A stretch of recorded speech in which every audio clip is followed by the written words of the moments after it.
From the Fox 26 studios, this is Houston's Morning Show. The impeachment inquiry takes a new step this week, and the U.S. Supreme Court is hearing a potentially landmark Second Amendment case for the first time in nearly a decade.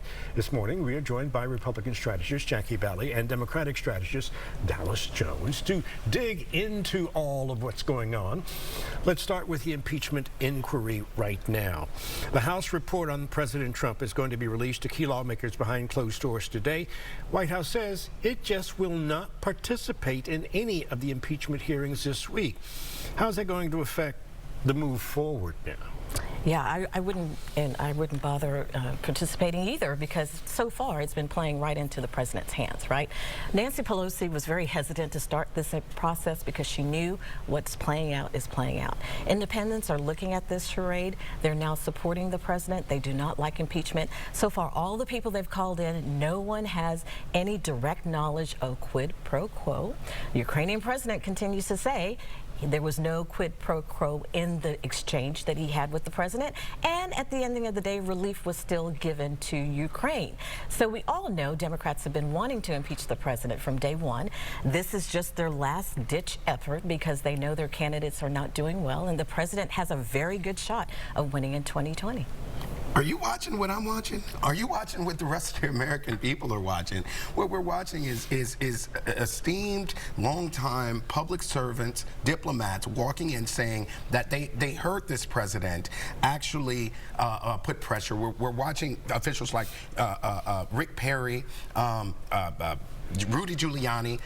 We're seeing this whole thing unfold before our eyes, and certainly I understand that the White House and you, Jackie, would like to downplay what the American people are seeing, but they're not stupid.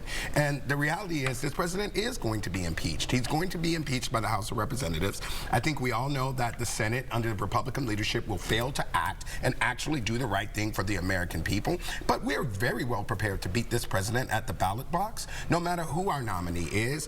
What you've seen across the country is a slew of Democrats winning in places where they're not supposed to. That is an indicator that the American people are tired of leadership under the Republican Party.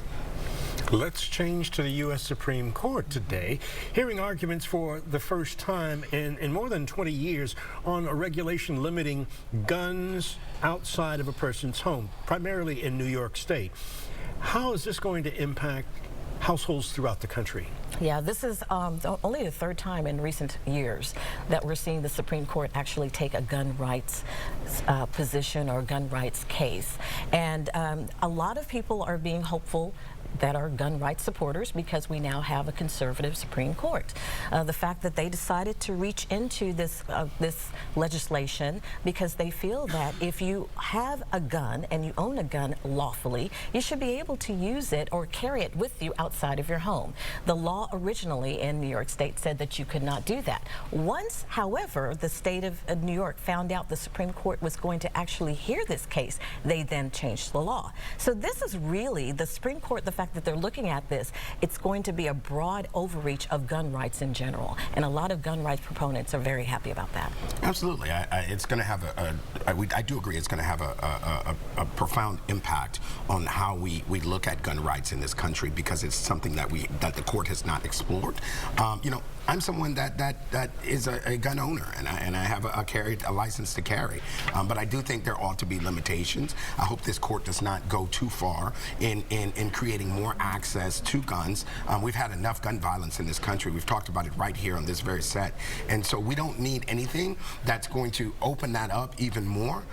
It's an interesting conversation to have. I understand why the gun rights and conservatives are hopeful given the makeup of this court, but I hope they do the right thing. Haley agreed with me. Did you hear that? Lightweight.